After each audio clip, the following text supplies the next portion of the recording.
galera, beleza?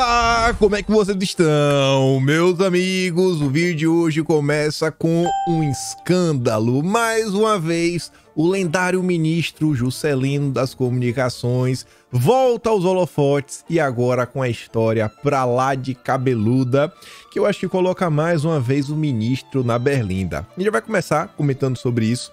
Depois eu quero mostrar algumas coisinhas que rolaram no dia de ontem sobre os 100 dias do desgoverno.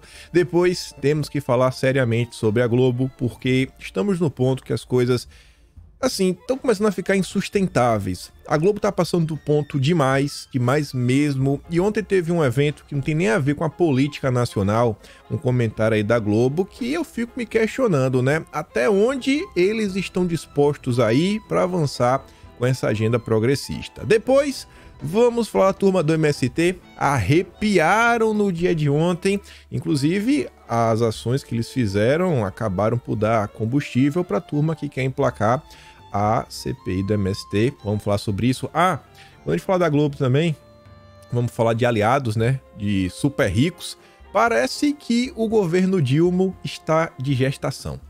O filho, né, o bebê, bem cotado para ser o novo Lema no Brasil, né? Para desbancar o Lema, vocês vão entender, assunto interessantíssimo, uma figura que tá começando a ficar recorrente todos os meses aí no cenário da política brasileira. Depois vamos falar sobre redes sociais, para mostrar umas coisas bem interessantes sobre o que o PT, não o governo, como se tivesse diferença, né? Mas é o PT enquanto partido da esquerda está se preocupando. E não quero adiantar muita coisa. Ainda tem mais algumas coisinhas extras pra gente comentar sobre isso daí também. E espero que tenha tempo de falar da carreta furacão, tem mais algumas coisas que envolvem aí a agenda econômica do desgoverno que segue naquele caos. Mas vamos nessa. E vejam só. Juscelino, eu tava com saudade dele. Ele brilhou em janeiro, ele brilhou em fevereiro, ele brilhou em março e ele agora brilha em abril. 4 meses brilhando. Nunca na história desse país, e sem brincadeira nenhuma, nunca mesmo, o ministro entreteu tanto a população brasileira e não caiu e conseguiu permanecer no cargo. Agora o Estadão conta o seguinte: eu era lotado na Câmara, mas trabalhava na fazenda do tio dele. Mas como assim? Será que o funcionário tinha jornada dupla? Ele estava lotado na Câmara e ao mesmo tempo trabalhava na fazenda? Para fazer isso tinha que ter helicóptero, né? Para poder viajar e voltar. Mas não é isso, gente. É o pior que vocês estão pensando. Eu não acredito. Tava pagando funcionário para trabalhar na fazenda sem nunca ir na Câmara? Bom, é o que o Estadão tem para contar, né? O Juscelino, o lendário Juscelino, contratou com dinheiro público. Dinheiro público! A bola tá pingando para ver quem será o deputado que vai chutar pro gol e convocar o Juscelino, né? Inclusive acionar o governo, quem sabe até acionar a justiça. É insustentável a permanência desse cidadão na frente da pasta. Mas enfim, né? Contratou com dinheiro público, o faz tudo de fazendas da sua família no interior do Maranhão. Fazendas, né? No plural. O motorista Valdenor Alves Catarino passou quase uma década realizando diversos serviços braçais na roça enquanto era pago pela Câmara. Em entrevista exclusiva ao Estadão, o homem de 57 anos afirmou que foi contratado por Juscelino como assessor parlamentar, mas nunca trabalhou na função.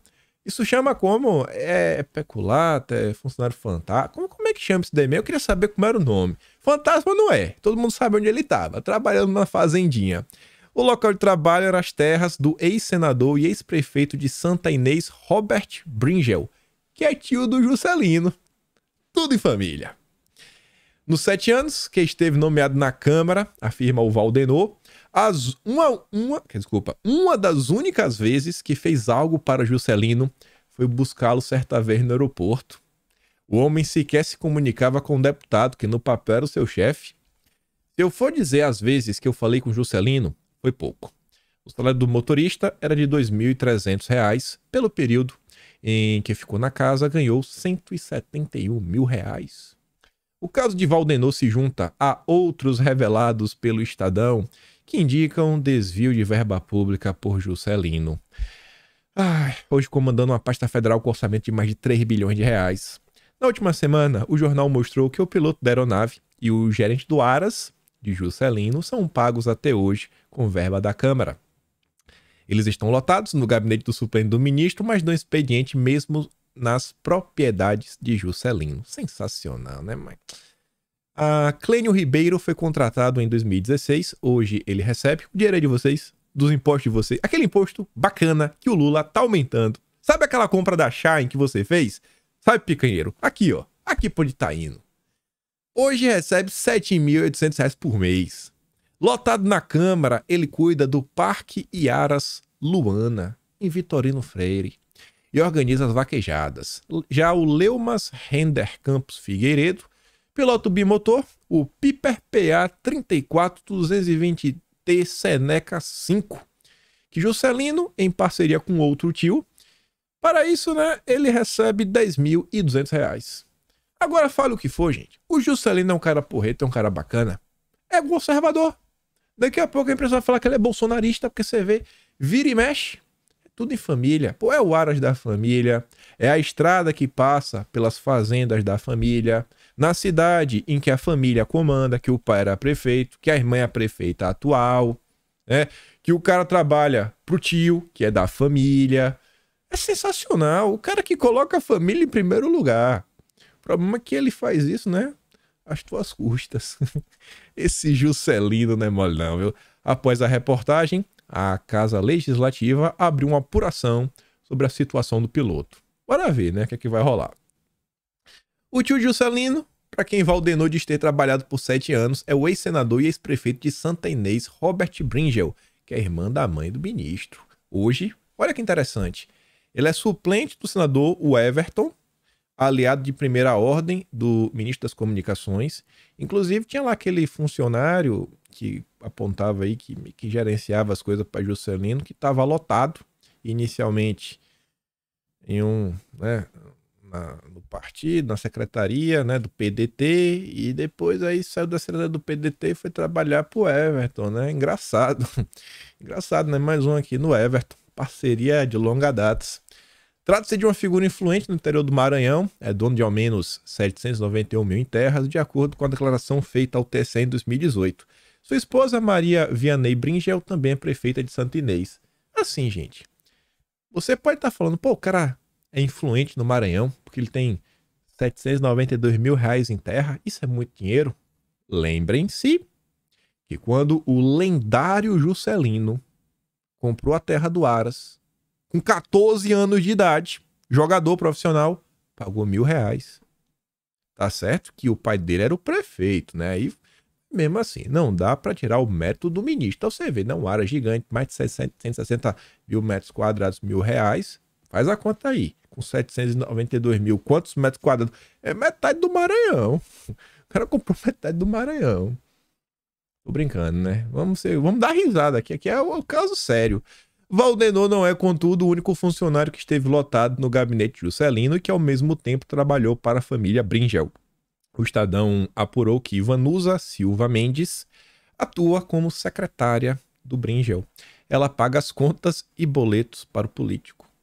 Após diversas ligações não atendidas, a reportagem entrou em contato com a mulher via aplicativo de mensagens e perguntou se estava falando com a Vanusa, secretária do senhor Robert. A funcionária disse que sim. E aí, em seguida, ela apagou a mensagem e ficou 1 hora sem falar com a reportagem, alegando estar numa reunião.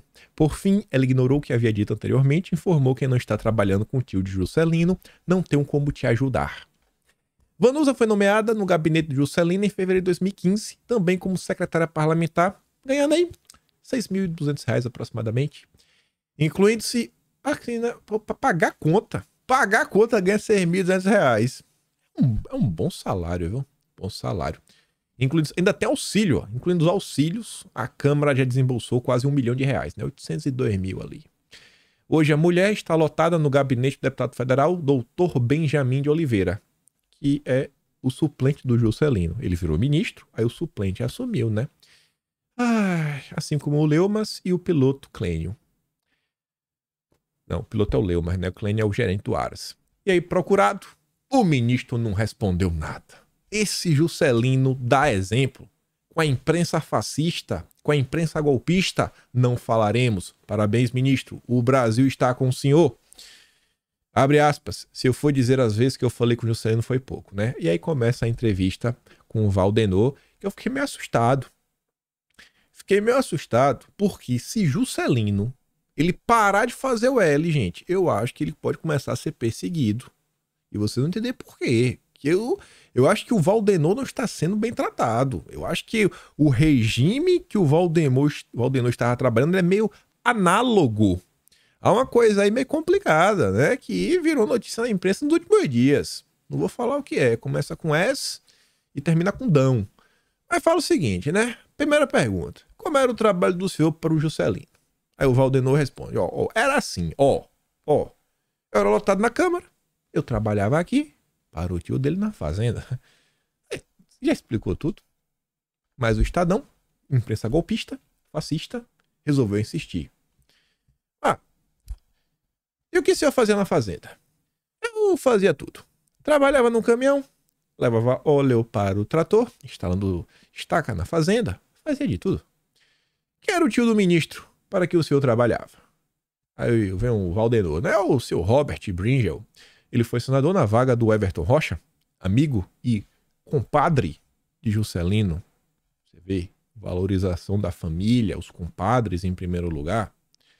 O senhor trabalhou lá por quanto tempo? 9 anos. E era lotado na Câmara? Era. Mas pro Juscelino, o senhor nunca fez nada? Bom, pro Juscelino, só algumas vezes que ele chegava aqui. Uma vez busquei ele no aeroporto. Só isso mesmo. Não fazia as obrigações na Câmara? Não. Nunca fiz, não. Tá aí. Qual era a profissão do senhor? Esse aqui é bom. Por isso que foi demitido, Valdenor. Não sabia nem o que fazia. Lá na Câmara, eu era secretário parlamentar, parece. Alguma coisa assim. Como que você tem um emprego e você não sabe o que você faz? Estou do lado do Juscelino. Foi demitido. Justa causa. O cara não sabe nem o que ele tá fazendo. Ele sabe que foi na fazenda. Na fazenda eu sou motorista. Mas ele que é motorista, depois ele que faz tudo. Aqui ele leva óleo, depois ele faz estaca. Então não é motorista. Tá totalmente perdido. Esse funcionário aqui já viu que é ruim. O senhor trabalha com ele? Não trabalho mais não. E o senhor receber direitinho? Bom, salário todo mês. O governo não atrasa, né? Bem normal. Porque se o governo atrasasse, aí a gente ia ter que começar, né? Caça às bruxas. E era quanto? Pô, não tô lembrado. 2.000 e pouco. Ingrato. Funcionário ingrato. Não lembra nem quanto tu ganhava. O senhor já veio a Brasília alguma vez? Não. Nunca fui, não. Pô, aí também desse ponto, né? O Juscelino podia ter ajudado. Talvez se levasse a Brasília, o cara não tava tão triste. Hoje o senhor reside em Santa Inês, no Maranhão. E ele diz, moro, estou trabalhando, né? Sou motorista aqui na empresa. E por que o Juscelino demitiu o senhor? Aqui começa a ficar meio estranho, Bom, não sei direito. Eu pretendia ter continuado, mas tive um problema com o tio dele. O Juscelino mesmo nunca me procurou. Se eu for dizer as vezes que eu falei com o Juscelino foi pouco. O senhor teve um problema com o tio dele? Tive. Problema de serviço. Pô, irmão, aí é complicado. O cara vai ter que escolher entre o funcionário, que não sabe nem qual é o carro que ele executa, e ficar do lado da família do tio. Pelo amor de Deus, né? O Juscelino tá 100% certo. Ele escolheu a família. O Valdenor que tá se complicando agora. Aí veja. Tô sendo irônico, viu? Botar aqui mais um disclaimer. Pra depois ninguém cortar, o vídeo fica fora de contexto. Qual foi o problema? Bom, o serviço era muito puxado. Eu tinha que levantar todos os dias às 5 horas da manhã. Não tinha horário para parar. Chegava 22 horas, 23 horas em casa. Às vezes, quando o carro dava um problema, ele se zangava. Ele é muito zangado. Eu vinha empurrando por 9 anos. Aí um dia não deu mais certo. Gente, como é que se chama um tipo de trabalho que você não recebe hora extra, que o seu patrão parece que não lhe trata muito bem, né? Assim, não lhe dá nas palavras. É um assim meio tenso e, sabe, você trabalha horas desumanas. Trabalha com... É como mesmo que diz isso daí? Será que a turma da esquerda, a turma aí da lacração, que estava bem preocupada com as vinícolas lá do sul do país, será que a turma da esquerda vai começar a se preocupar com isso daqui também? Só um questionamento bem basicão. Pode detalhar como era o serviço? Bom, acordava cedo, ia levar óleo pro trator. Depois era arame. comprava arame e todas as coisas da fazenda. Deixava o vaqueiro na fazenda e ia buscar. O senhor trabalhava sozinho, no caminhão só, mas tinha outro motorista que trabalhava para ele também. Qual era o nome da fazenda em que o senhor trabalhava? Rapaz, tem a Fazenda São Luís, são as 5 fazendas. Eu prestava serviço para todas. Como era a escala do senhor? Era a semana toda, e sábado até meio-dia. Meio puxado, né, essa agenda. Tá meio estranho esse tipo de trabalho. E no domingo? Às vezes, eu trabalhava até domingo. Complicado, hein? A bola tá pingando aí pra alguém chutar pro gol. A bola tá pingando. Bola tá pingando. Já pensou? Ministro do Lula tem funcionário em regime análogo? Já tem até manchete. Aí você completa, né? Tu deu o início da manchete. Olha como a bola tá pingando na área. Quero ver quem vai matar e fazer o gol. O senhor não achava errado estar na Câmara e trabalhar para o Brinde? Bom, achava, né? Mas quando eu começar a trabalhar, já comecei assim, aí pronto. E aí foram 9 anos. Mais um caso envolvendo Juscelino. Aonde esse país vai parar? Não sei, mas que tá interessante, se tá. Mas vamos nessa. Vamos falar dos 100 dias do desgoverno, que teve muita coisa ontem, gente. Olha só. O Dilma atacou Bolsonaro e disse que o antecessor tentou perpetuar o fascismo no país. Na falta de ter o que falar, tem que apelar sempre, né, para os espantalhos. O Dilma falou o seguinte, ó. Ele atacou a gestão anterior, criticou a taxa de juros, prometeu apresentar novos programas nos próximos meses, entre eles, uma nova proposta de reforma tributária, ou seja, só promessa, só coisa vazia, não detalhou nada. Para marcar data, o petista incorporou ainda o slogan do Temer, nem originalidade tem, né? Copiou do coleguinha. E aí, sem citar o nome de Bolsonaro, ele disse que o país, não, desculpa, que o governo que o antecedeu gastou recursos da União de maneira sem precedente na campanha eleitoral do ano passado. Fazendo o quê? Sério, eu queria saber que dinheiro foi esse. O que dinheiro foi esse que foi gasto? Pra fazer o quê mesmo? Não sei. Eu realmente queria saber. E, segundo Dilma, Bolsonaro teria feito isso na perspectiva de perpetuar o fascismo no país. Aí vem o UOL. Olha, passada de pano. Essa postagem deu uma viralizada no dia de ontem. Bolsonaro sequestrou redes sociais e dificultou primeiro 100 dias de Lula. Foi Bolsonaro. Na falta de ter um projeto, os picanheiros da imprensa vêm passar pano e falar que a culpa é de Bolsonaro. Já a herança maldita, deixada pelo ex-presidente, foi muito maior do que a FHC. Que eu deixo de falar uma coisa, né? Fala, Bolsonaro foi muito pior que a FHC. E aí fala, né, que teve o golpe, isso, aquilo, outro, tudo mais, PPP, e que tudo isso daí, todo esse golpe foi orquestrado, né? Foi gestado utilizando as redes sociais, sequestradas pelo bolsonarismo.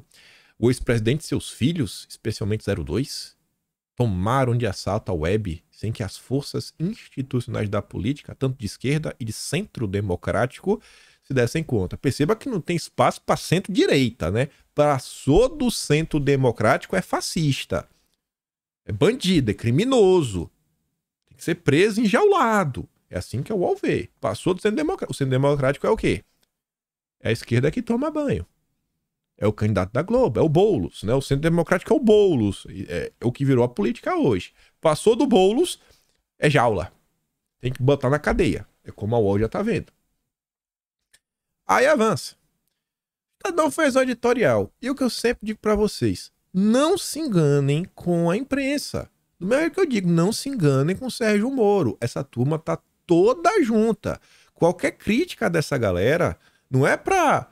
eu estou arrependido. Vamos agora trabalhar por um Brasil melhor. Não, essa turma não se importa com o Brasil. O interesse da imprensa, quando eles trazem verdades, é apenas desgastar o governo para emplacar a terceira via.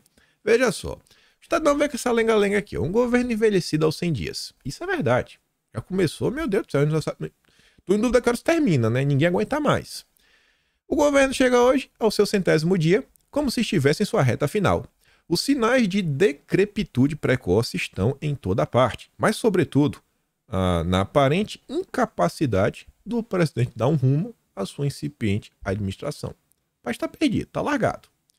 O governo da área de envelhecimento acelerado quando parece mais preocupado em criar fatos que lhe garantam vantagens eleitorais, como se estivesse às portas da eleição de 2026, e não em tomar as decisões duras e impopulares que qualquer governo responsável toma, quando ainda está embalado pela legitimidade das urnas. O que foi que o Bolsonaro fez assim que tomou o poder, né? Tomou não, foi eleito, né? Chegou ao poder em 2019.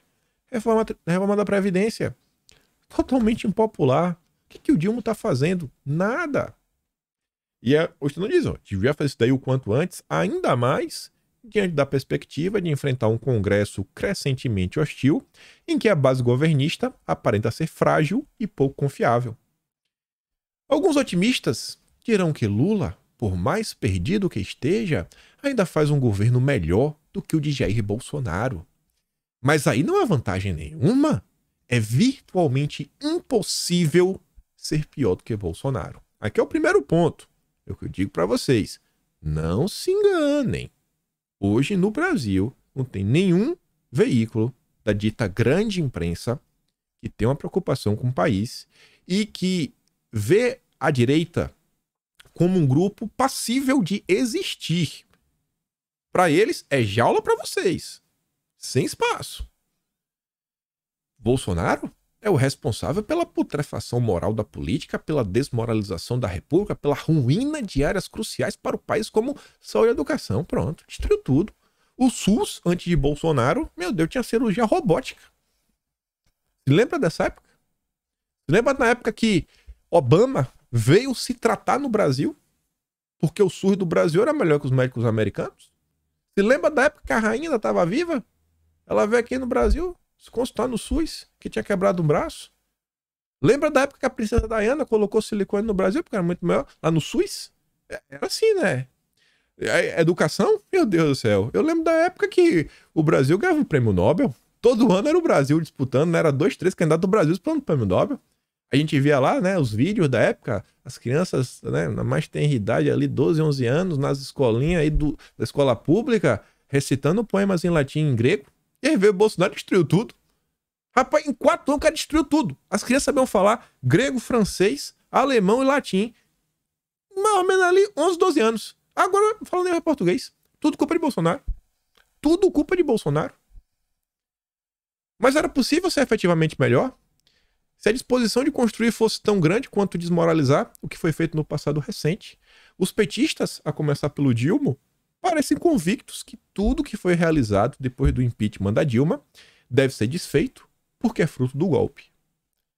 Nem se discute que era necessário, por exemplo, reverter as medidas bolsonaristas que deram acesso que a população conseguisse algum tipo de ferramenta para se defender diante do caos que é a segurança pública. Tampouco deve ser ignorado o esforço, né, para resgatar os povos indígenas, né, a fome, etc. Ademais, o novo governo melhorou a imagem do país no exterior. Assim, né?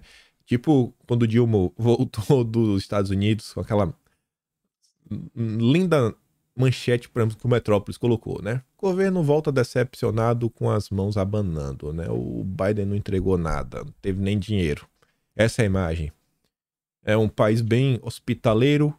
O Brasil virou tão hospitaleiro que o John Kerry veio no Brasil para falar: a Amazônia é nossa. É nossa, ele falando, né? Nossa. Eu quero saber até hoje, desde quando a Amazônia do John Kerry também. Esse é o respeito. Esse é o respeito. Sendo humilhado pelo Zelensky. Até o Zelensky está humilhando o Lula, recentemente. Olha, eu fico me questionando. Isso aqui, em tese, é um editorial, né? É a opinião do grupo Estadão. Não é o estagiário que escreveu uma porcaria dessa. Aí diz que o Brasil ganhou grande destaque, né, na seara ambiental e no comércio internacional. Isso aí com certeza, né? A viagem aí, que o Dilma não foi lá pro Oriente, a JBS estava. Grande destaque, né? A JBS voltou, tá todo mundo, olha só, a grande JBS está de volta.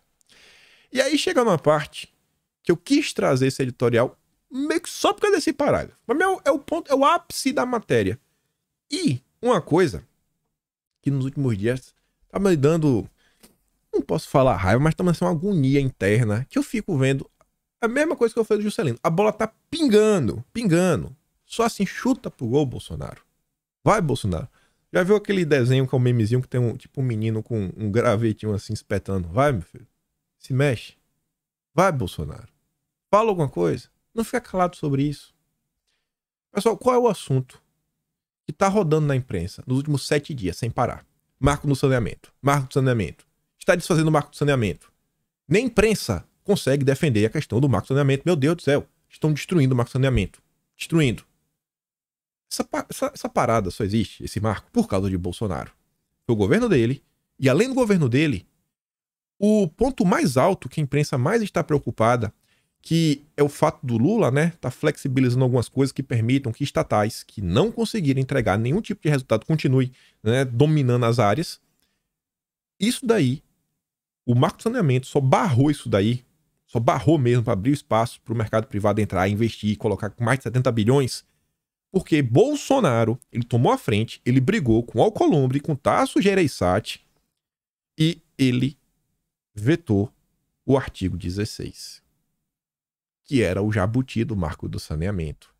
E ele foi perseguido por causa disso. O Tasso Gereissati organizou aquela CPI do circo do Omar Aziz. Então, assim, o marco só existe por causa de Bolsonaro. Não é só, foi durante o governo Bolsonaro. Não.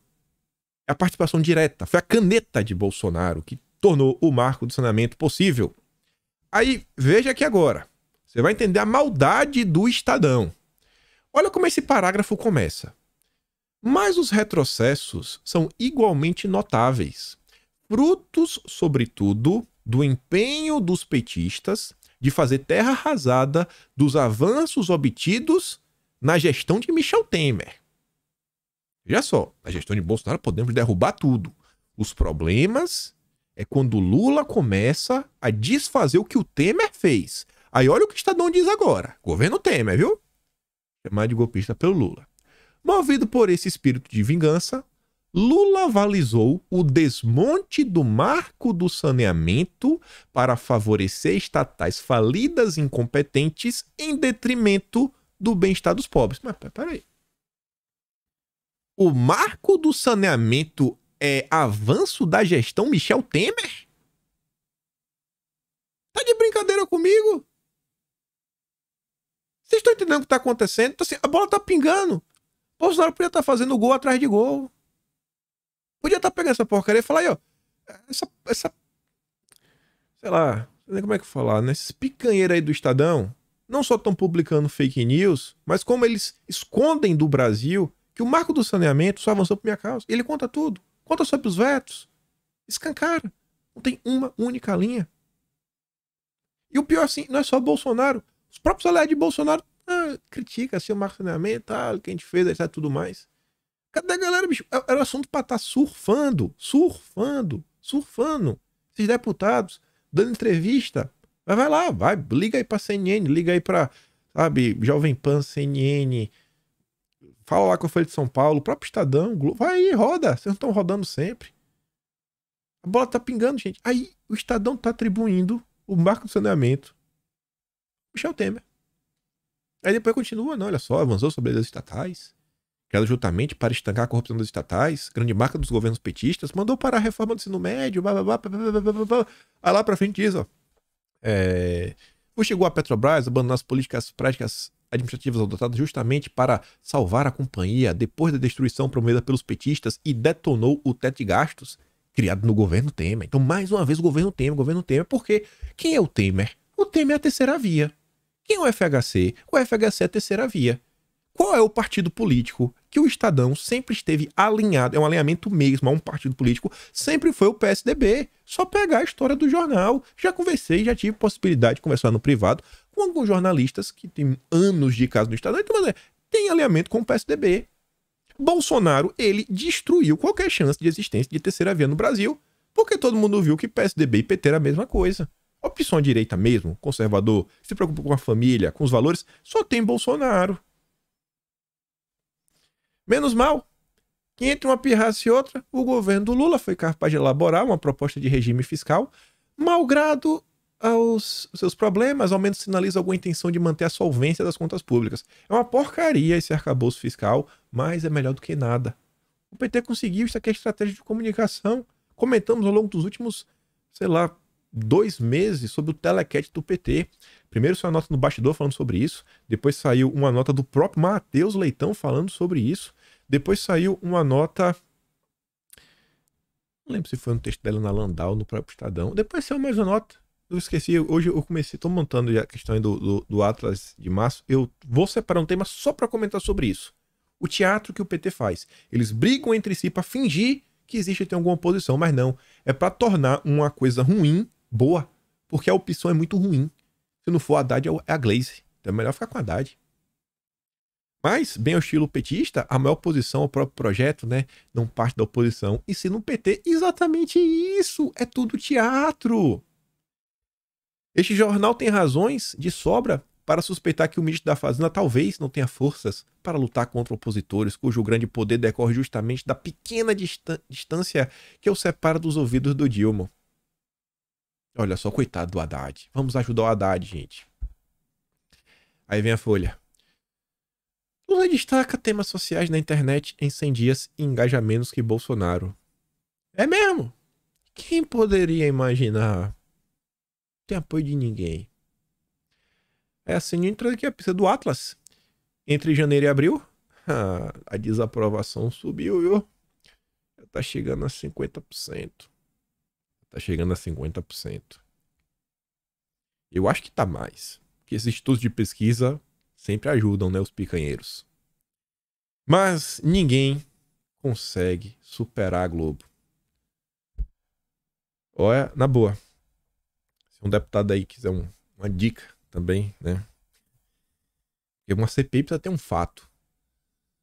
Pega uma nota do Poder 360 que mostra quanto o Dilma deu prioridade para a Globo, né? Entrevistas, mais de 100 entrevistas. Pega depois a nota da Folha de São Paulo sobre o relógio da CPMI. Aí você pega a nota do relógio que falava que o Dilma, né? Ele não deu acesso ao vídeo na íntegra. E que o cara que derrubou o relógio foi apenas um, que depois eram mais pessoas, mas o governo fez questão de pegar aquilo porque estava com a camisa de Bolsonaro e a Globo teve acesso em primeira mão. Você pega isso, pega mais alguma notícia e fala, ó, tem aqui algum tipo de, sabe, proximidade demais entre esses dois grupos, tá rolando alguma coisa.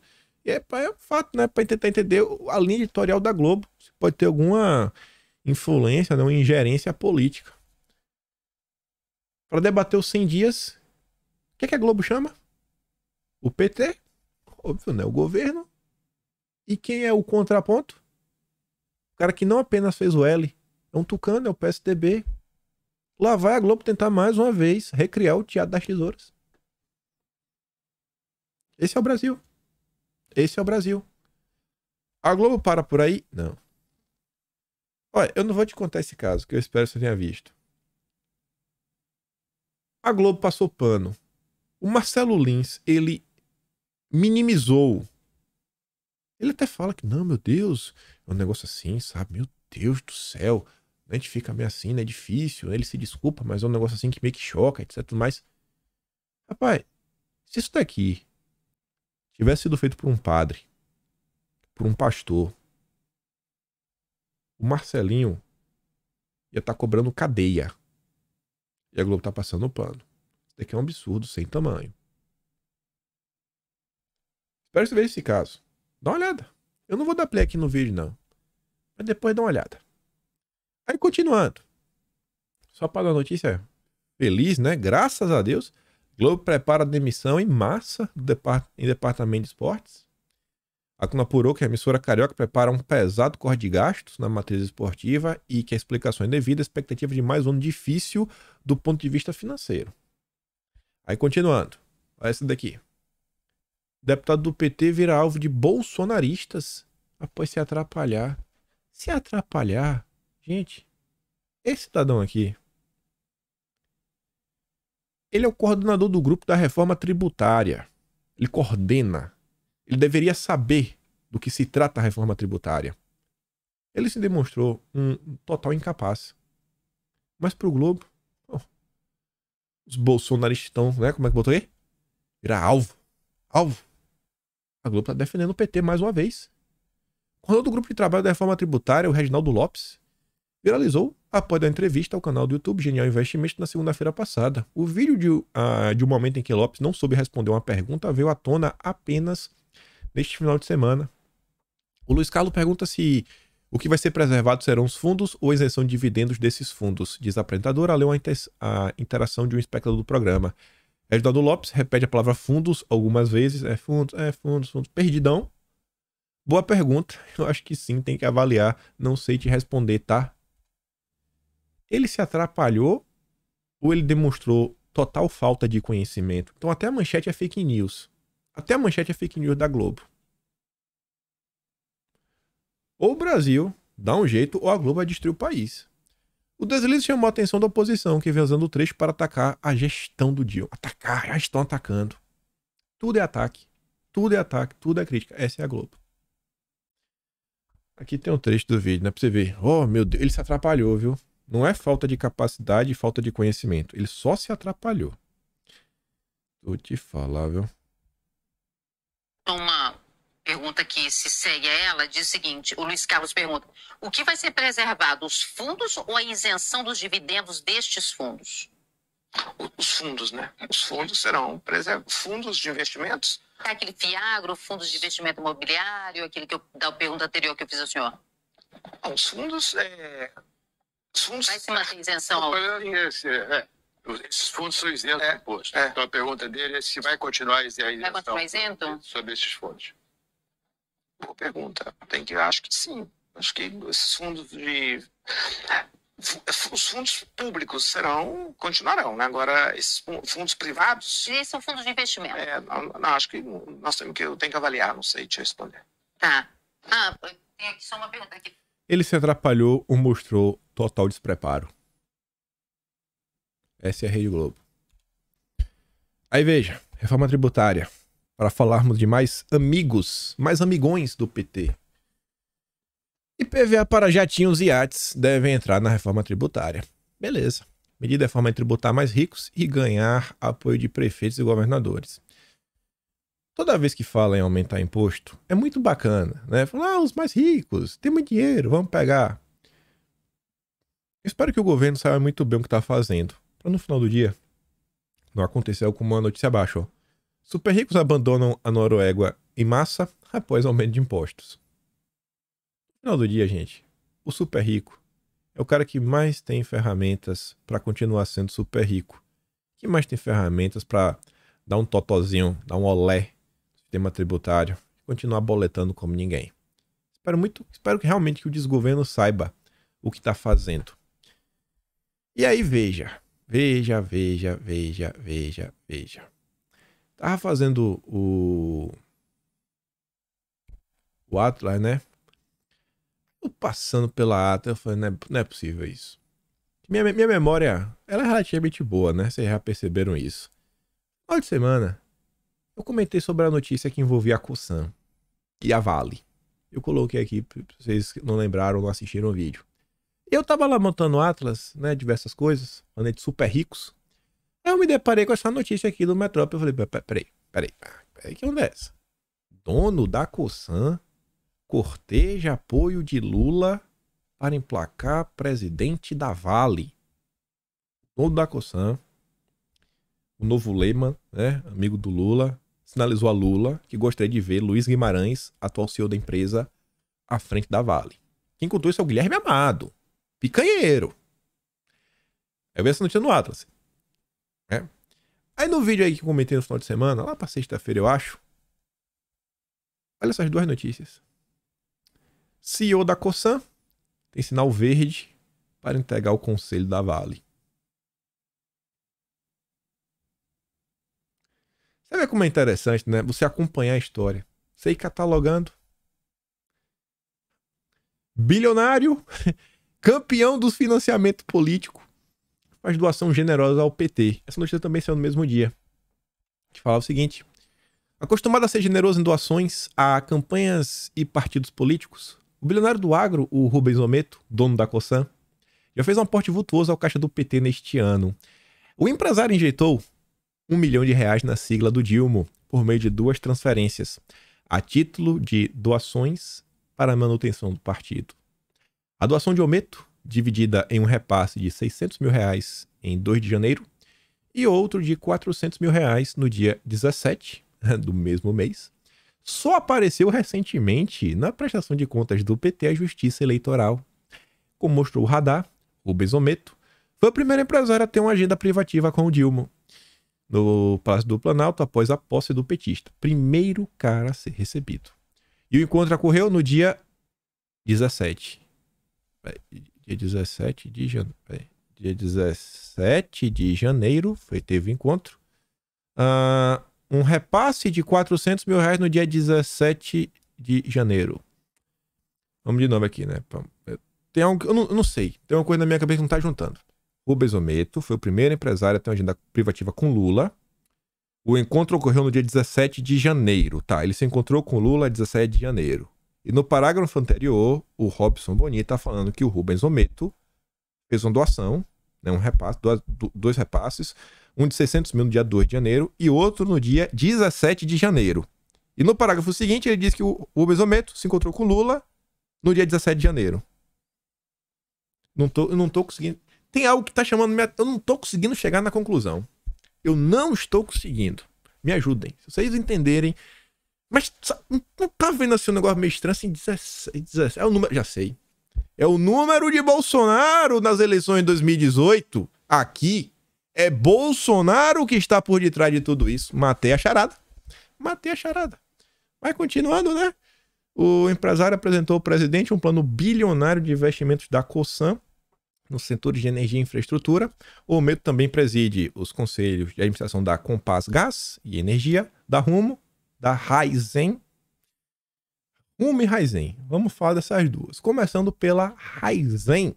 Numa nota que saiu ontem, na coluna do Guilherme Amado, mas escrita pelo Eduardo Barreto. Servidora da ANP pediu alívio a distribuidoras e foi para a Shell. Servidora da ANP foi para a Shell 3 semanas depois de assinar a recomendação. A decisão beneficiou Raizen. Essa Raizen? Não é possível. E tem participações da Shell. A recomendação para que a Agência Nacional de Petróleo flexibilizasse uma norma que previa punições a distribuidoras foi assinada por uma servidora que depois de 3 semanas saiu da ANP e foi para a Shell. Uma das empresas beneficiadas com a medida de alívio às distribuidoras aprovadas pela agência no último dia 29 foi a Raizen, que tem participação da Shell. Nasce o novo lema. Atlas de Janeiro. Não só o primeiro encontro do Ometo com Dilma, mas as notícias que envolviam a desistência da Ferrogrão, onde o Lauro Jardim dizia que, então, né, além das questões ambientais, tem uma treta aí de gente com muito dinheiro, né? Tá incomodado se a Ferrogrão sair do papel. Olha lá qual é a empresa. Tá no Atlas de Janeiro. No mês de fevereiro, nós tivemos aí uma treta que envolvia a reoneração dos combustíveis, né? Ela começa em fevereiro. Na verdade, ela termina em... Na verdade, ela começa em fevereiro. Começa em fevereiro, entra em março. E antes da treta crescer mesmo e reonerar o combustível, ali no meio do mês, o CEO da... Não se deu, não. Acho que é um executivo da Raizen, ele concedeu entrevista pro Metrópolis. Ele fala que, pô, é um absurdo. Tem que reonerar, porque a gasolina é combustível fóssil. E aí, sai essa nota. Tem mais algumas coisas também. E mais uma vez a turma tá de volta, né? Como teve de volta aí no mês de março. Como é que é da Vale, né? Você percebe como são as coisas? É bom, quando você vai juntando essas notícias, né? Tô gostando de acompanhar o mês a mês. Tô gostando. Quem não assinou? Atlas Brasileiro, Kimpanhe.com, sem BR, dia 15, é a versão de fevereiro. Vamos continuar. Aí o Dilma foi falar da Amazônia. Disse que não quer transformar no santuário. Ali vivem 8 bilhões de pessoas. o Dilma realmente não mudou, né? Continua sendo aquele Lula que a gente gosta, aquele Lula que inventa números. 8 bilhões. 8 bilhões de pessoas. Na verdade, não sei se foi o Lula que inventou o número, né? Ou foi a TV Brasil que escreveu errado. Não é? É o governo Lula, né? Faz parte, é do jogo. E para pegar aqui o barco também, né? Culpar Lula pelo desmatamento de Bolsonaro é ignorar a herança maldita. Já estamos em abril, mas o desmatamento continua sendo de Bolsonaro. Por quê? Porque a árvore é verde. E o que é que tem a ver uma coisa com a outra? Verde é a cor do exército e Bolsonaro é capitão? Tome! Está refutado. Está refutado. Provei que a culpa é de Bolsonaro. E aí vamos continuar, né? Para falar da turma vermelha. Essa daqui não dá para falar que é culpa de Bolsonaro, não. Stedley anuncia que o MST vai invadir fazendas em todo o Brasil. Né? O bicho tá pegando. O MST não tá para brincadeira. O principal do MST, o Stedley anunciou que que o movimento vai realizar invasões de terra em todos os estados brasileiros neste mês de abril. Os Sem Terra estão iniciando a Jornada Nacional de Lutas em Defesa da Reforma Agrária. Depois terá mais informações, mas vamos lá. Ele anunciou que serão feitos vários tipos de manifestações. Nesse mês de abril, nosso movimento fará muitas manifestações em defesa da reforma agrária. Haverá mobilizações em todos os estados, em todos os estados, sejam marchas, vigílias, ocupações de terra, as 1001 formas de pressionar que a lei, que a Constituição, seja aplicada e que latifúndios improdutivos sejam desapropriados e entregues a famílias acampadas. O MST anunciou que este ano o lema da campanha do Abril de Lutas é, olha que bacana, contra a fome e a escravidão, por terra, democracia e meio ambiente.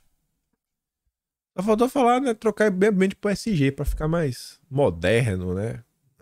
Pela terra, pela democracia e pela agenda SG. Esse é o novo MST. Aí o Stedley deu a senha, né, no final de semana, que a coisa ia começar. E aí, o MST invadiu a sede da Superintendência do INCRA em Alagoas. E invadiu para quê?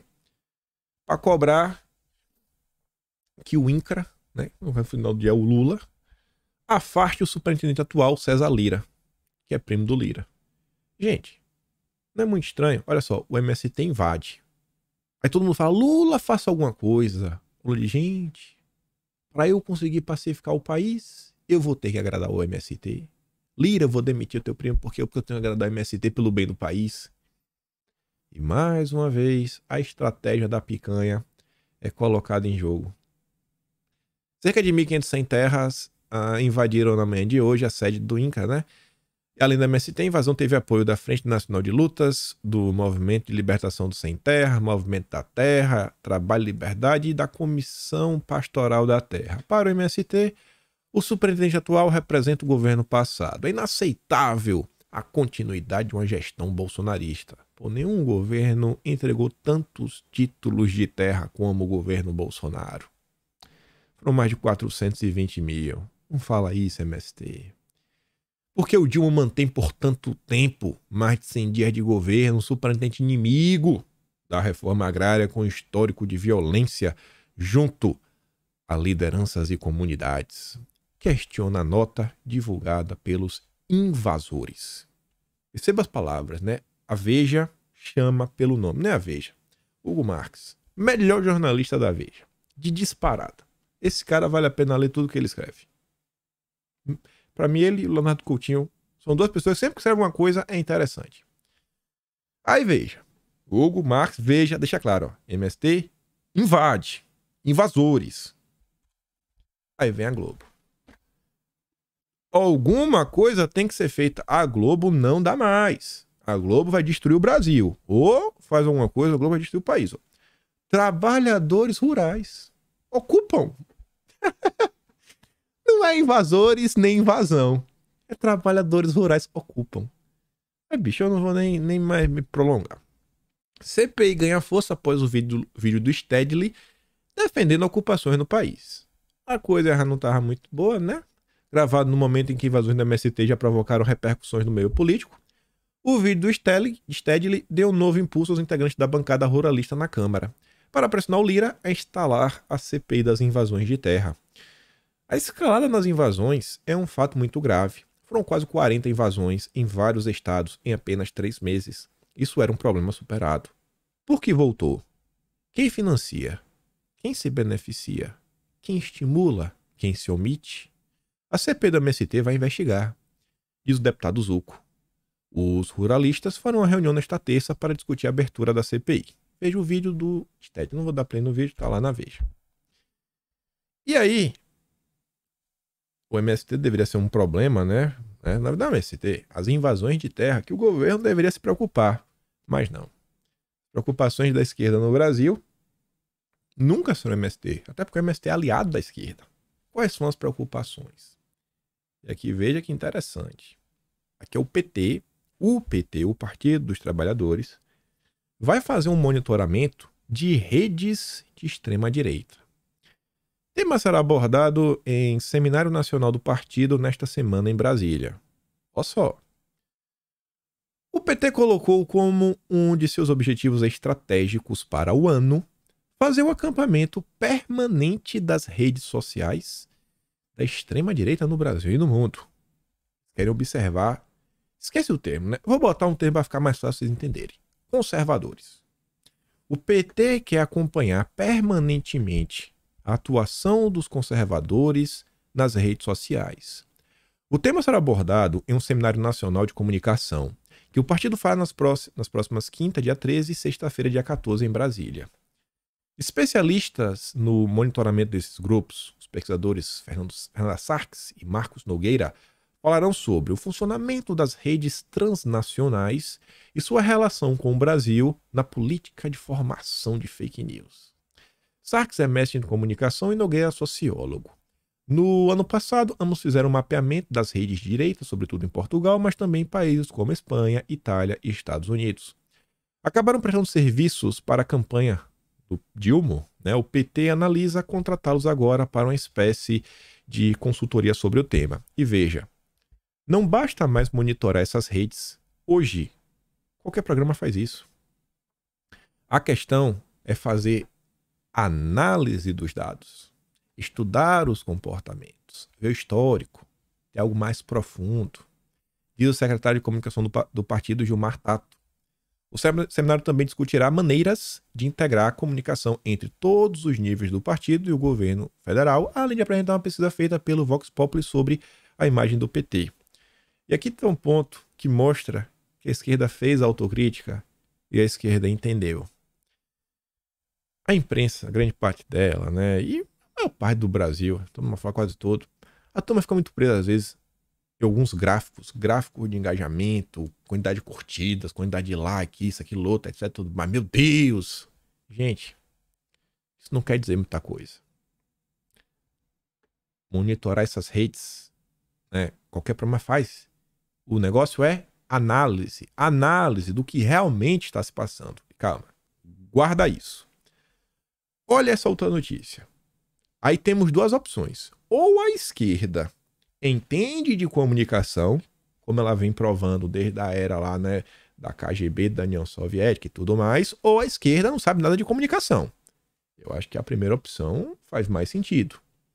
Aí o Lauro Jardim conta que o governo do Dilma concentrou a comunicação digital no Twitter, a plataforma com menos usuários. E o Lauro Jardim não entende. Mas como assim o Twitter tem um alcance infinitamente menor que as outras plataformas? O PT fez menos no Instagram e teve muito mais alcance. Por que não investe no Instagram? O que é que essa pessoa com esse bigode vem contando pra vocês aí nos últimos anos? Sempre falo, gente, minha rede favorita é o Twitter. Vai continuar sendo o Twitter. As coisas acontecem no Twitter. Do Twitter, elas vão para as outras redes. A turma da esquerda já entendeu isso. O PT entendeu, é o Twitter. Ah, mas o brasileiro usa o Twitter. Cara, as postagens do Twitter, elas viram vídeo no YouTube. As postagens do Twitter viram postagem no Instagram. As postagens do Twitter viram conteúdo no Facebook. A coisa acontece lá. A forma como a rede é feita é uma rede muito fácil de conseguir informação. De montar não só um feed, que tem a notícia das pessoas, como montar as listas. Olha a quantidade de coisas que aconteceu. E eu contava pra vocês, ó, gente, tá acontecendo isso aqui, ó. Olha essa treta, olha esse racha. Uma coisa que eu falei pra vocês recentemente, a imprensa não está sabendo quantificar os danos que o Dilma vem sofrendo dentro da própria base. Porque isso não tem a ver com números, mas é entender alguns movimentos. É fazer essa análise. E eu acho que sou uma das pessoas que todo santo dia para e observa, não apenas as notícias, mas como as coisas funcionam, tentar identificar pessoas, né? Por quem é esse cara aqui dentro da esquerda? Qual a importância desse cara? Qual a importância desse cara, sei lá, na bolha dos isentores, na bolha disso? Cada um tem uma posição, né? Geográfica, política nesse tabuleiro. A turma da esquerda já entendeu isso. Mas grande parte dos, sei lá, né, da nossa classe que nos representa, eu vejo que a turma fica comendo muita bola. A turma não entendeu até hoje como é que a banda está tocando, né? E a turma da esquerda já percebeu. E agora eles querem o quê? Olhar a direita, olhar o que está acontecendo no Brasil, olhar o que está acontecendo lá fora, para começar a entender como é o movimento. Por que a direita está ganhando espaço? O que é que ela está fazendo? O que é que está dando certo? O que é que está dando errado? Enquanto grande parte das pessoas, às vezes, fica no próprio umbigo, fica naqueles discursos de imitada, né? Lacrados, etc. Tudo mais, e a gente não sai do lugar. A esquerda tá começando a entender. Tá começando a entender. Voltando aqui para monitoramento, etc. Tudo mais. Obviamente a esquerda apoia, né, o MST.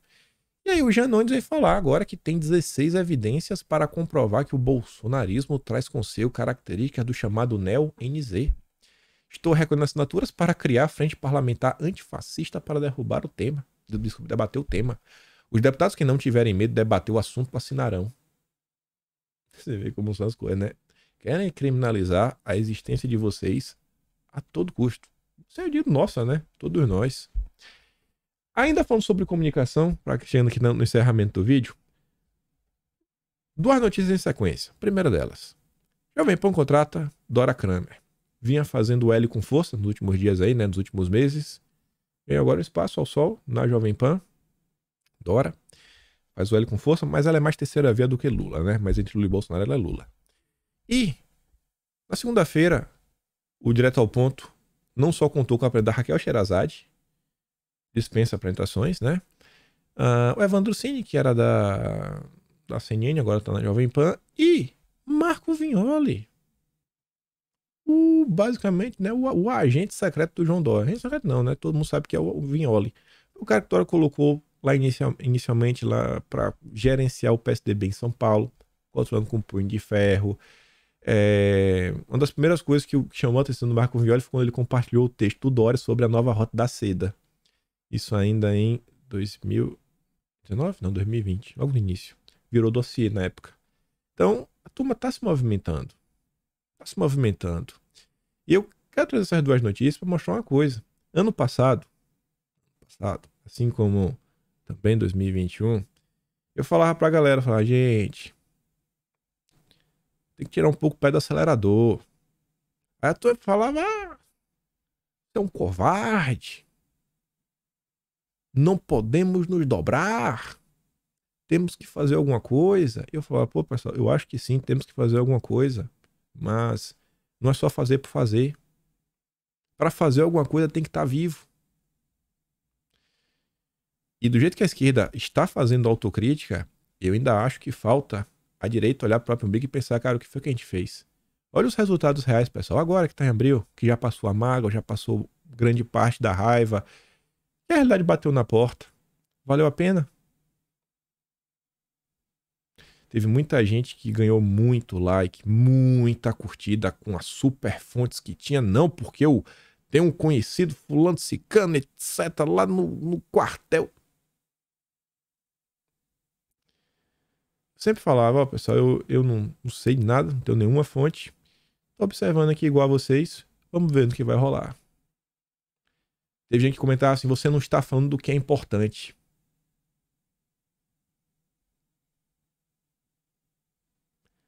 Eu tento me manter vivo, né? É meio complicado. Eu sou um funcionário, eu sou uma empresa de homem só, sem brincadeira. No Atlas não, o Atlas tem mais pessoas ajudando. E você vê, né? Sobrevivi, continuo sobrevivendo, vamos ver até onde eu vou conseguir sobreviver. E enquanto estiver aqui, né, vivo, tentarei trabalhar para a direita continuar crescendo. continuarei fazendo oposição. E você vê cada vez mais veículos. E tava assim, ó, de bandeja. De bandeja. Mas porque não podemos, não podemos fazer... Blá, blá, blá. Olha quem tá ocupando agora. A Jovem Pan tava na mão da direita. Tá tudo na mão da direita. Então, é isso que eu digo. Às vezes falta um pouco de ponderação. Às vezes fala assim, é só pensar um pouquinho mais no longo prazo. Falar, cara, será que o resultado real, não que a gente não... Assim, tá todo mundo triste, tá todo mundo insatisfeito, todo mundo quer ver o Brasil andar pra frente. Mas entre a insatisfação real, válida, e se as ações vão levar numa direção que vai trazer o resultado que espera, nem sempre as coisas andam de mãos dadas. Nem sempre. Nem sempre. E aí vocês estão vendo aí agora o que se transformou a Jovem Pan. Quem é que não tá direita na Jovem Pan? Você é turma do Pânico, vou até estar hoje no Pânico hoje. Tem o Roberto Mota, acho que no Pingos ainda. Isso aí, tem um cara lá no 1x1, no Morning Show e só. Quem mais assim de direita? Não, os caras que ele tem um posicionamento mais à direita. Aqui eu comento depois, que eu quero juntar com outras coisas, até botar no tema na carreta furacão. Mas por hoje é isso. Eu acho que vale essa reflexão final. Acho que vale. É a vida que segue. E os vídeos estão sendo mais tarde, porque a plataforma ainda está instável, não está processando o vídeo tão rápido quanto deveria. Mas é isso. Fico por aqui. Se gosta do meu trabalho, como eu sempre digo, pode estar membro do canal. Tem um botão de valeu, tem um Patreon na descrição, tem um Atlas Brasileiro, Kimpaim.com, sem BR, o Atlas é outro projeto. Se quiser me ajudar mesmo, me ajuda aqui no canal também. Ó, me ajuda os dois se puder. Compartilhe esse vídeo, me ajuda a chegar a 800 mil inscritos. Espero que eu consiga. E espero poder estar aqui amanhã e também vocês. Aquele grande beijo, abraço, tamo juntos. Valeu, meus amigos. Fui!